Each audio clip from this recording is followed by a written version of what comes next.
this is Kiran, Community Growth Officer at Fairgaze School Media. I'm privileged to introduce Dr. Renu Sehgal here in front of all of you, who is the principal of GD Goenka Public School, for their recent achievement under which the school has been recognized in the leaders category as per Times School Survey 2024. So ma'am, thank you so much for welcoming all of us here as a Fairgaze team. It's our privilege to be sitting here with you.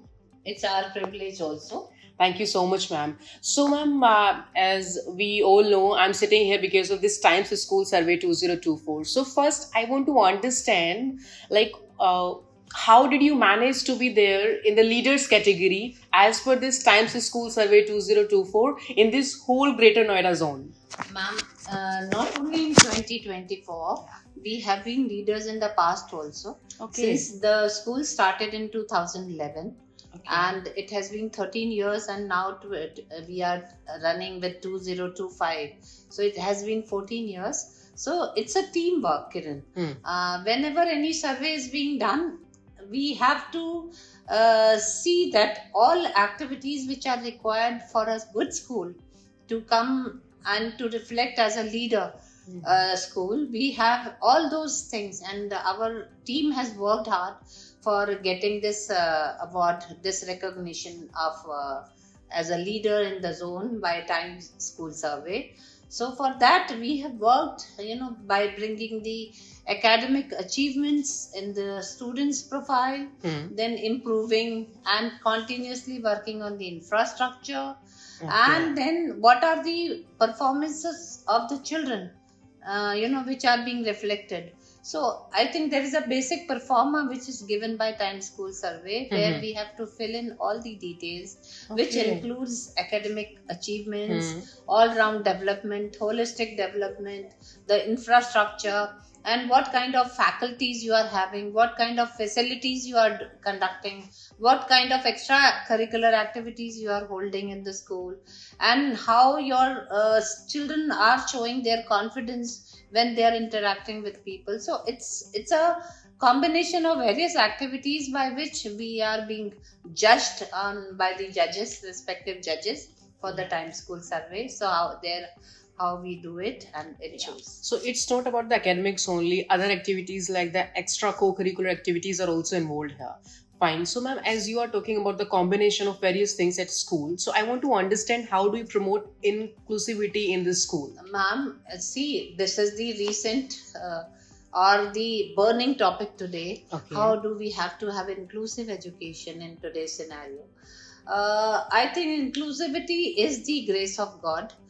The child comes, and I feel, and in fact we as a team feel, every child is potentially the light of the human race and light of the human world. So the inclusive education, we are emphasizing that the children should be getting equal privilege in the classroom, and they have an opportunity to study with the normal children. In fact, we call them extraordinary challenge children, who are doing very well. So we are doing it by various methods. We have this inclusive education by where we have different instructions for them.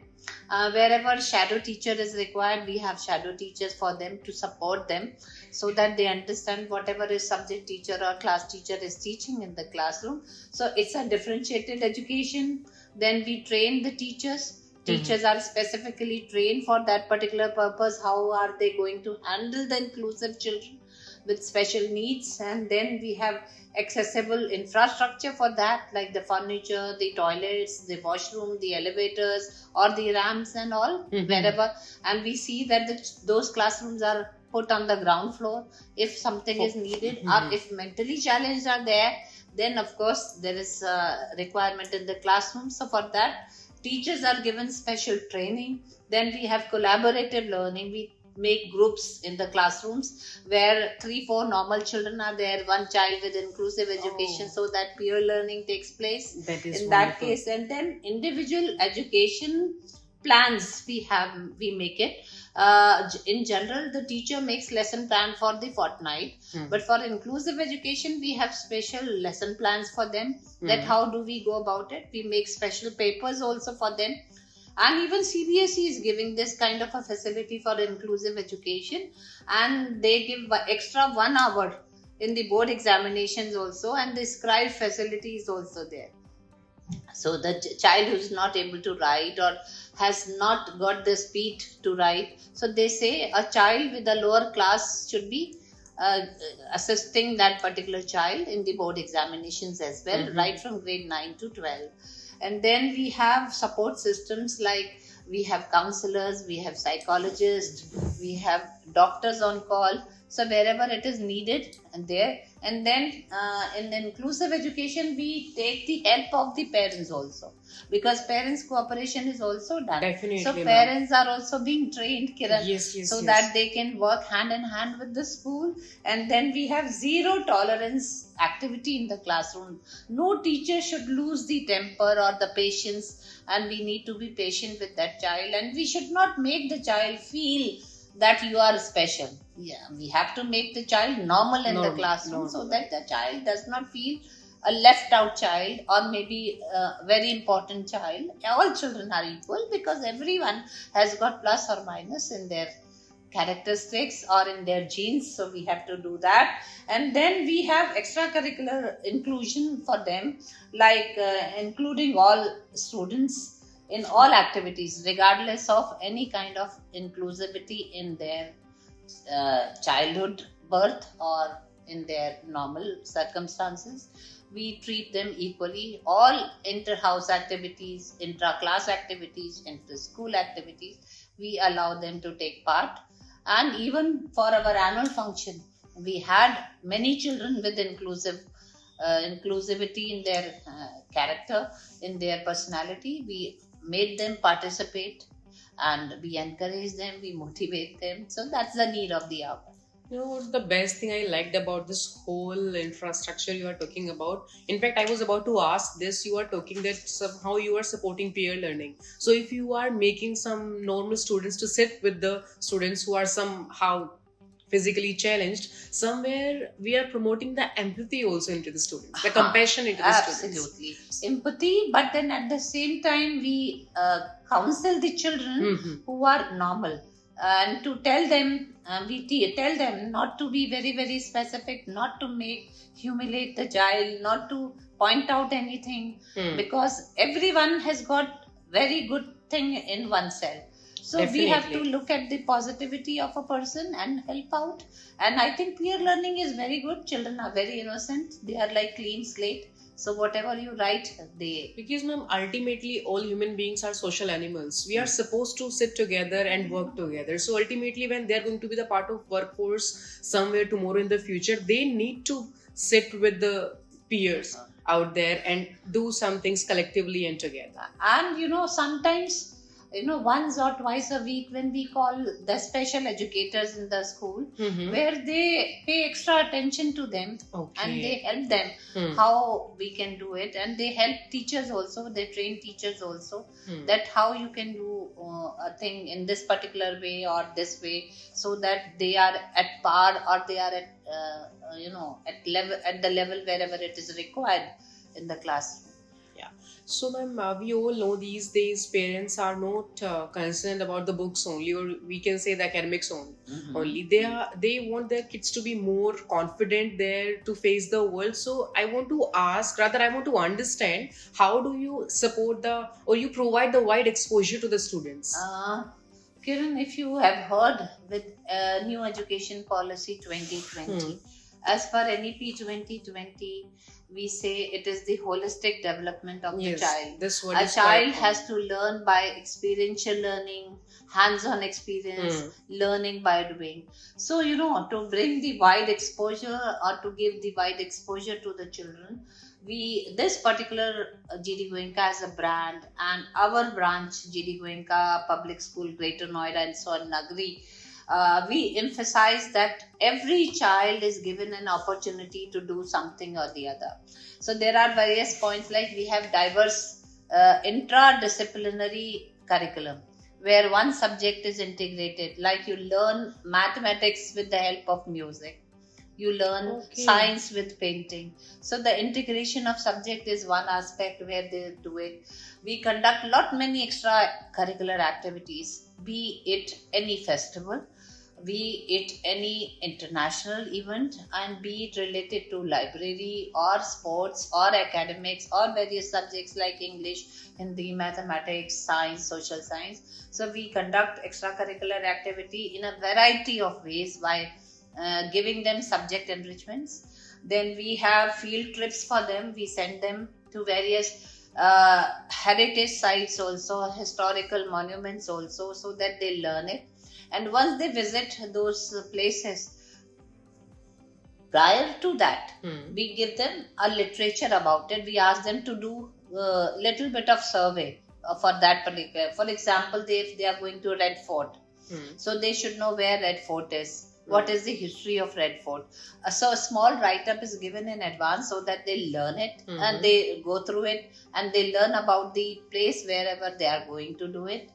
And then once they reach there, then the teachers do explain them the important places, important personalities, and the value for our historical monuments. At the same time, we teach them not to destroy our heritage property and respect the property. And after they are back, we give them a questionnaire so that they answer to those questions related to the visit.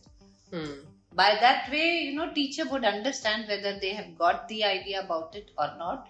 And then we invite guest lectures from outside, conducts various workshops for the children, be it related to health issues, be it related to subject specification, be it related to any kind of disasters like fire drill, or we have mock fire drill, we have mock any kind of tsunami drill, any kind of earthquake drill. So all these kinds of things are also being given to them. Then we also emphasize on digital learning. Our all classrooms are smart classrooms, and the teachers do take the help while developing. Of course, nobody can take the place of a teacher in the classroom. Definitely, but we have various teaching aids in the classroom so that they learn it by doing it. And then we have collaborations with industries, banks, and the market malls. Like small children are sent to Venice Mall, where they'll go to a supermarket where they learn how things are being displayed and how what is the cost of a particular thing. They calculate, they come and see a biscuit packet is costing this much. This way they learn the value of practical money. Learning. They learn the value of time. Then we have community services. Like we send our children to orphanage, to various places where they can contribute, and they go to villages where they can teach illiterate people, where they teach them alphabets or Hindi or English so that they learn to do it, or maybe counting. So in whichever way they are doing it, we are conducting we conduct inter-school events where children from other schools are invited. And then at the same time, we have value education period as a very important period in our school, where children are given emphasis that, first of all, one has to be a good human being. Whichever quality you have, whatever qualifications you have, if you are not a good human being, you cannot be successful in this today's scenario. So we teach them. Then by conducting various sports events, they learn to have team building spirit. They help each other. Like in a cricket team, we have batsmen, we have bowlers, we have fielders, we have wicket keepers. Similarly, in a school, we work as a team. So, I have some positive thing, but I must be having some negative point. Definitely. My negative point will be substituted with your positive point. So by exchange programs, and then we have various international platform exchange programs where they learn. We organize virtual meetings with them. So this is how we go about it.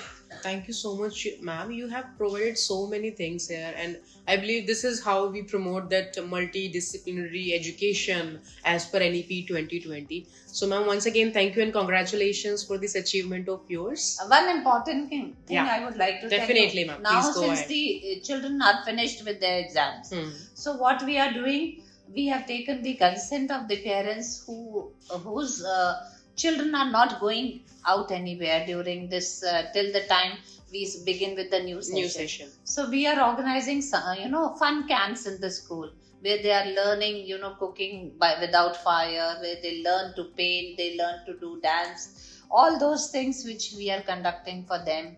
We are conducting some swimming activities, some games on the field, like the games which we have forgotten, the stapu or the 7-stone throwing of the ball, like our Prime Minister is emphasizing. Coco, including more physical activity. So physical coming activity. Out of the screen zone. Yeah, so all those things, children are really enjoying it. I'm sure with the team spirit, team hard work, and with all my faculty members and with my admin members and the guidance and the cooperation of the management, we are going to go towards positivity. As we all know, excellence is a journey, it's not a destination. Definitely. So there will always be a scope of learning further. Thank you so much. Thank you so much, ma'am, from my side also.